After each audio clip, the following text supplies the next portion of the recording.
something was moving between the trees, just beyond our flashlight beams. Every time we swept the light, there was nothing but wet bark and heavy rain. Then my shoulder radio cracked alive with a dead man's voice. He'd been dead for 3 hours. The four of us just froze on that muddy trail above Deep Creek, boots sinking in the muck. We just stood there, pointing our lights down into the ravine. The voice was calm, breathless, and way too close. It told us not to come down into the hollow. Then it said my name, low and patient, and told me it had learned him. There are things I should have put in an official report, but never did. Men who work the mountains long enough get used to carrying pieces of what they've seen in total silence. But maybe somebody listening will understand why certain trails feel empty for a reason. This all happened back in late October of 2004. I was still with the Park Service, and still dumb enough to think every bad thing in the woods could be tracked and explained. The search started like most of them did that time of year. A hiker named Kenneth Walsh left Newfound Gap and never came back. I wasn't some green rookie back then. I knew the smell of laurel after rain and how fog could mess with your head. The Smokies are beautiful, but they'll bury you without a second thought. October in those woods has a real specific feel when the weather starts to rot. The ridges don't look grand.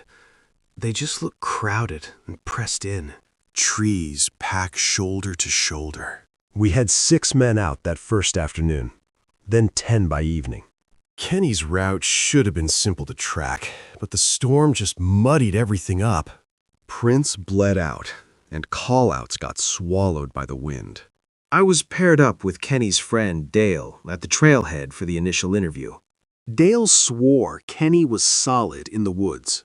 He was the kind of guy who packed extra batteries. But Dale kept insisting Kenny called him from the mountain the day before. He said Kenny sounded terrified and asked if Dale was alone. Then Kenny told him, "Don't say my name out loud." By dusk, the rain came in cold and steady.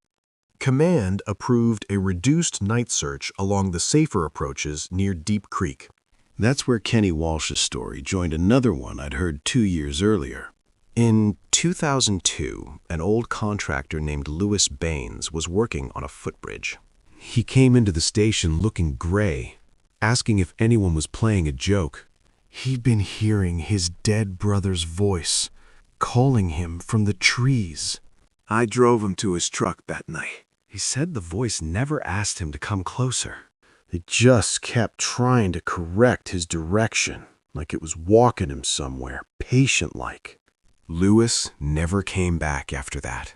I should have remembered Louis sooner, but search work kind of narrows your mind. We found Kenny's first clear sign just after 9. A trekking pole, snapped, clean across and jammed in a runoff channel. You start assembling a stranger from the things they leave behind. The brand of tape on a flashlight, the size of their stride. You build them in your head and hope the version you're following is still breathing.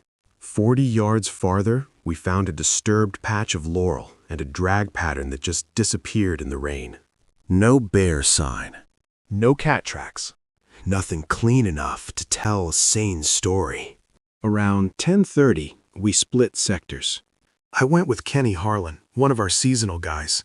26, eager, all nerves and kindness. He'd never seen a dead body in the woods that wasn't old bones. He kept talking more than usual, asking practical questions with a little too much energy. That's what young men do when they're trying to outrun their own imagination out there.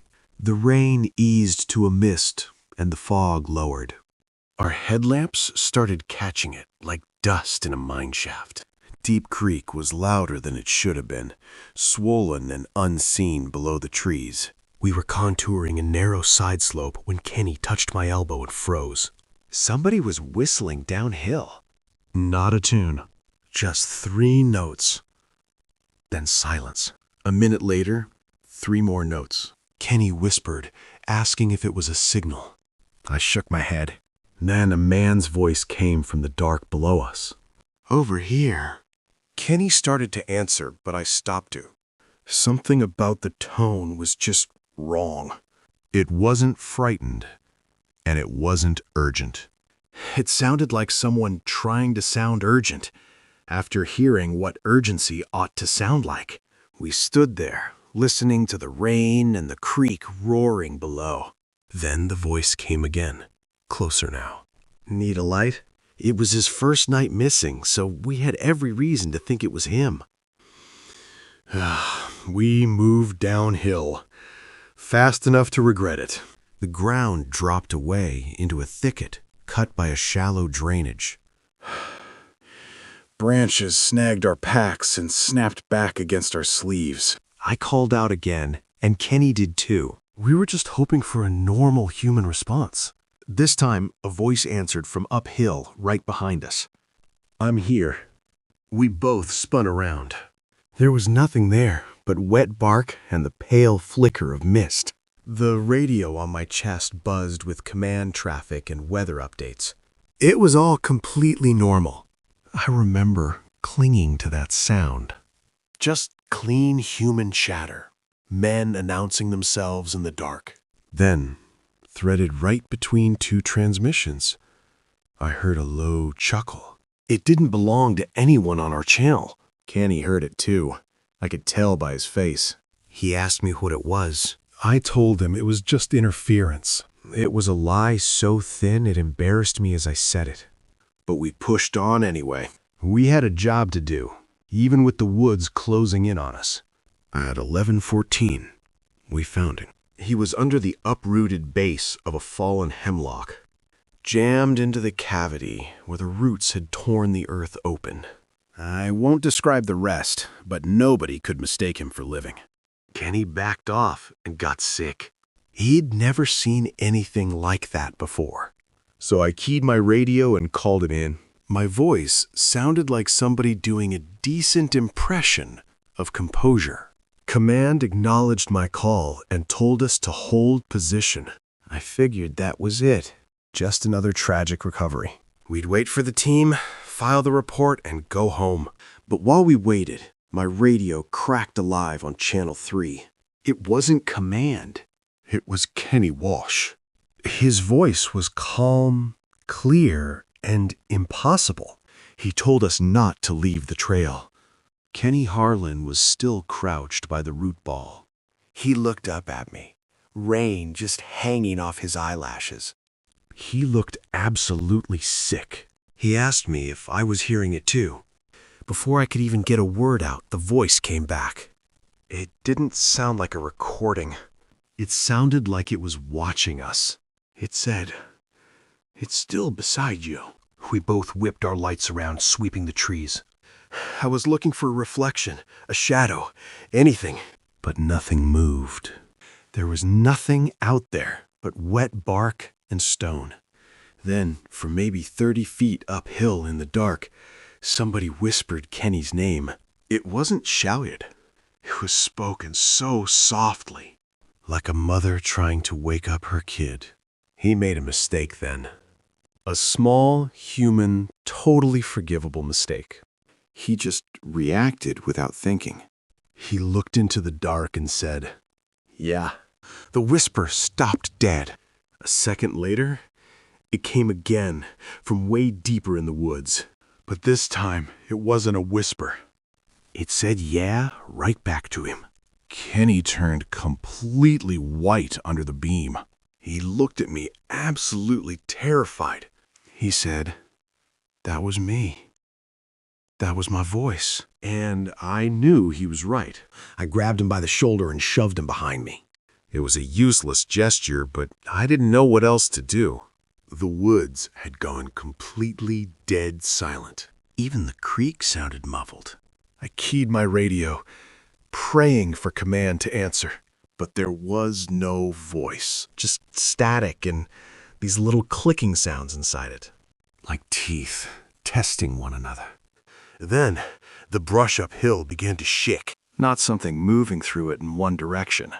Whole sections of laurel trembling at once, here and there, like several unseen bodies were shifting position around us in a loose ring.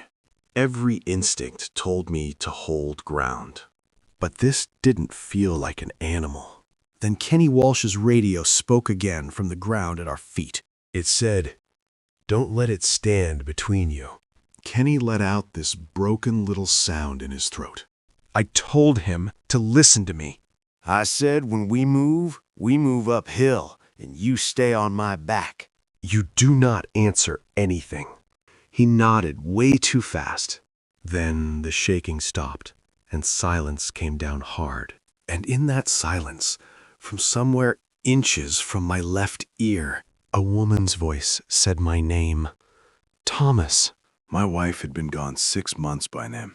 Nobody in those woods knew she was the only person who still called me Thomas. I don't remember deciding to move. I just remember climbing. We went through the laurel on hands and knees, slipping, tearing gloves, cursing like men drowning. Behind us, things kept speaking in voices we knew. Command staff.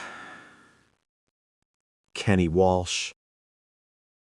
My wife. The worst part was they grew more accurate the longer they followed. They knew how we sounded when we were tired. Once, even my own voice told Kenny to stop. And he almost did. I had to grab his pack and physically drag him up a rock shelf. He was sobbing from exhaustion and pure terror. We were losing our minds out there in the dark. All that mattered narrowed down to one blind instinct. Higher ground. Open line. Human light. If we could just reach the upper trail, maybe whatever was pacing us would peel off. We finally hit the upper trail and stopped to breathe. Then the brush parted right in front of us. So a figure was standing 20 yards up the path. He had on a ranger's shell and a helmet. Then he lifted his headlamp. I knew that movement. It was me. Same build, same gear, same way I hold my light. His face was just shadow under the brim. It looked wrong, like a photo that hadn't finished developing. Kenny saw it too. He made this sound in his throat that I still hear in my sleep. The thing wearing my face didn't rush us. It just raised one hand, not waving, just telling us to be quiet. Then it pointed down the hill behind us, right back into the dark where we just came from. And then it spoke.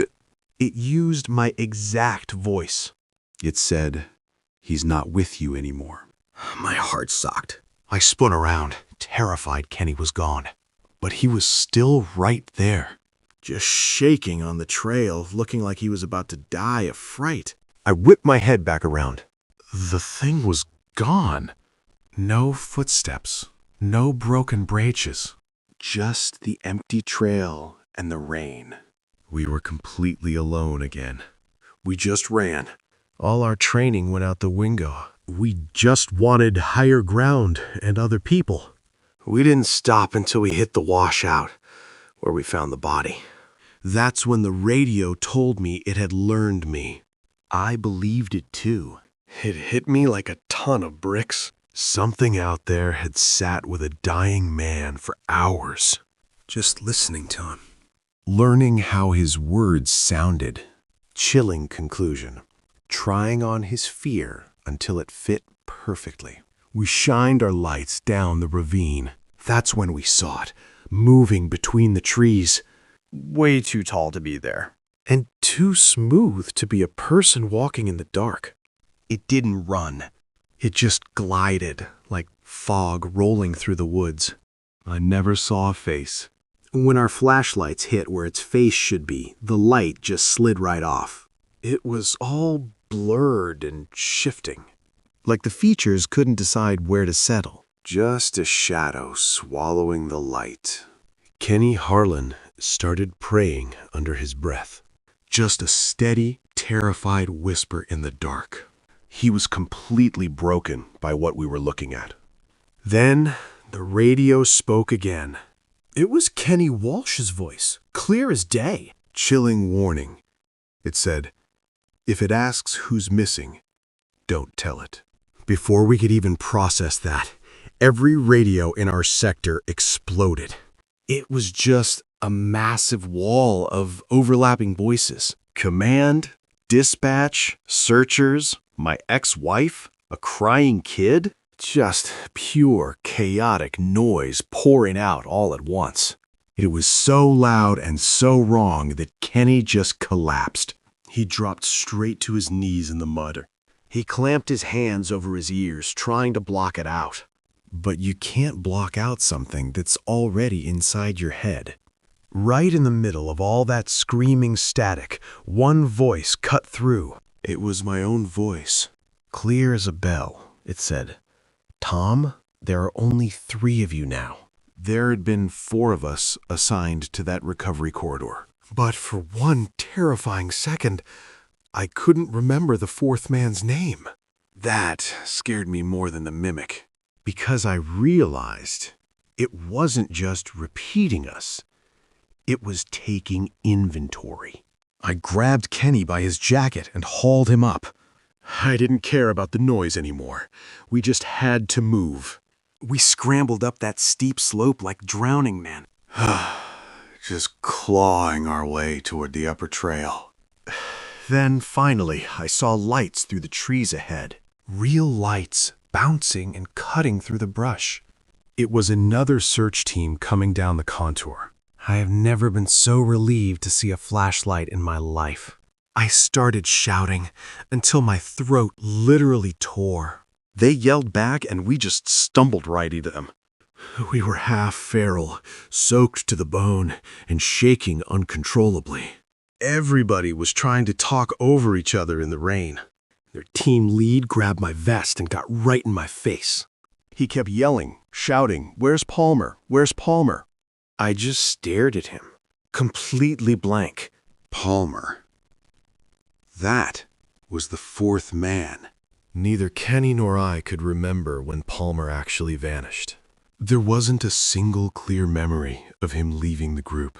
It was just this terrifying blank spot in our minds, like somebody had just ripped the pages right out of a notebook. We went back out at first light with a massive team. The storm had finally broken, but the woods were choked with this heavy fog. We scoured the whole lower traverse where Palmer should have been. We were desperate to find any sign of a struggle or a fall. We found his boot prints and deep drag marks in the mud. There were torn scraps of orange webbing caught in the brush. We even found a piece of his radio antenna, snapped clean off. But there was no body, no blood, and no real clue what took him. Palmer was never found. The official report just blamed the severe weather for the whole mess. It listed 1 hiker dead and 1 ranger missing. I signed my name to it, pretending that piece of paper could bury the truth. Over the next few months, more weird reports started trickling in. A camper heard his daughter calling from outside his tent, even though she was sleeping right next to him. A firefighter swore his captain was yelling directions from the wrong side of the river. None of it was enough to cause a panic, but I noticed. I started seeing a pattern in all these stories. The voices were always trying to guide people or correct their direction. They wanted to move you, separate you from your group by just a few feet. That's what kept me up at night. Predators chase you down. This thing arranged you. The guy who really should have spoken up was Dale Mercer. He came back that winter and asked to talk to me alone. We sat in my truck outside the station with the heater running. He looked like he'd aged 10 years since October. Dale finally admitted that Kenny called him twice from the mountain. The second call came way after dark. He said Kenny was crying so hard he could barely get the words out. Kenny told him he got lost because he kept following a ranger's voice. A chilling realization. A voice that knew all the specific trail names and crossings. Kenny said something was walking right alongside him in the dark. It kept perfect pace, but it never made a sound on the leaves. When Dale asked him where he was, Kenny's answer didn't make any sense. He just said, "I keep meeting myself coming back." Dale hid all this because he thought we'd assume Kenny was just hallucinating from the cold. But before the call dropped, Kenny gave him one last warning. He said, "If they find me, tell them not to use the radios after dark." Dale just sat there crying, apologizing to a ghost. He just started crying right there in the truck. Quiet, ashamed tears, like he was apologizing to a ghost. I just sat with him while the engine ran. I never put a single word of that conversation in any official file. I finally left the Smokies in 2007. Told everyone it was the hours, the divorce, the bodies. And yeah, that was true enough. But the real reason was simpler. I started hating the sound of my own name out in the woods. Every snapped twig started sounding deliberate. Every radio squawk felt way too personal. Once, on a crowded summer afternoon, I heard Palmer's voice coming from the spruce trees. Clear as day, it said, still one short. Nobody else even blinked. I finished my shift and went straight home. I stood in my bathroom and just stared at the mirror for a long time. I needed to see my own reflection. I just needed to see a face hold perfectly still. Years went by, and I told myself every rational excuse a guy can make. Say, stress, weird mountain acoustics, grief playing tricks on the mind. Maybe it was just rain and exhaustion. But even with all that logic, I still don't carry a radio when I hike along. Last fall, almost 20 years later, I was driving through Bryson City. I pulled over at a scenic overlook right around sundown. It wasn't inside the park, but it was close enough. The air smelled exactly like that damp leaf rot and river cold. There was a younger couple at the rail taking pictures. Their little boy was running around, chasing the fog with a stick. I kept to myself, just watched those ridges darken, one behind the other, like waves about to close. Then the boy stopped running. He turned toward the dark trees behind the parking lot. He smiled, the way kids do when they recognize somebody. His mom called him back, but he didn't move. He just kept staring into the timber. I followed his gaze, but I couldn't see anyone there. Then the kid lifted his hand and waved. And from somewhere in those trees, low, patient, and almost tender, a voice using my exact tone said, "There you are." I got in my truck and drove off before they could see my face. I didn't look in the rearview mirror until I was halfway to Asheville. When I finally did, for 1 second too long, the man in the glass looked relieved to have found me again. Sometimes, lying awake in the small hours before dawn, I just stare at the ceiling. I think about Kenny Walsh under that torn-up hemlock, and Palmer somewhere out there beyond the range of our lights. I think about all those missing voices the mountains keep practicing, the ones they test out when nobody is close enough to hear them right. It's like the woods themselves are learning how to speak. I think about trails folding back on themselves in the fog. How easy it is to get turned around when the mist drops. You start hearing helpful directions given in the dark. And then you realize the absolute worst part of it all. Some piece of those woods doesn't hunt bodies first. It hunts recognition. It just waits until you answer. It waits until hearing yourself come back from the trees feels completely natural. Like you're just talking to a friend. Then it steps a little closer through the fog. And then, closer still. It closes the gap without making a single sound on the leaves. And if you're unlucky enough to survive it all, Well, it keeps the shape of you somewhere in the timber. A piece of you never actually leaves.